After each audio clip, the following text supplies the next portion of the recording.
السلام عليكم دام باش خطابين بولا دوزده زانستی و ویژه خطابید برس ما بسیارت های بسیار بیشتر درستا از خطابیه که زور چلنگم دا درستا از خطابیه که زور چلنگم دا زور چلنگ چیه ولی خطابید برس بگودی زور چلنگ چیه ای گریه هواناوی تمامکره کرنه تمام بی گریه ناوی دیارگر ناوی سی گریه هوالکاری تمامکره کاری دی گریه هواناوی دیارگر ناوی جاره از بچم زور چلنگ از داخلی باز نکرد زور چلنگ اوه ما کرد باز نکرد جاره کان کار از خطابیه که زور چلنگم رستم رستا که وصفیه الویر کار هالویر نابینا میمه نابینا زور چلنگ بره کاره نه تمام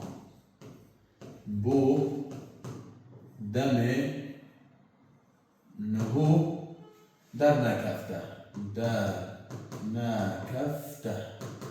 واضحه در نکفته کاره مکاره که نه تمامه از نیهار بده چی بده؟ نیهار خطابیه که زور چلنگ کامل همین بیبر بتا چی؟ بتا گریاناوی یکسان ممکنه کار نه تمام واضحه؟ طلبا چش میکره زور چلنگ وی من چه هیا؟ وی من ایا هیا اف ایا هنی بتا چی؟ بتا امراض دانا مادام امراض دانا زور البره و پشتی هنگه چلنگ زور هوانابه و چلنگ هوانابه هر دو هوانابه کواتا بده چی؟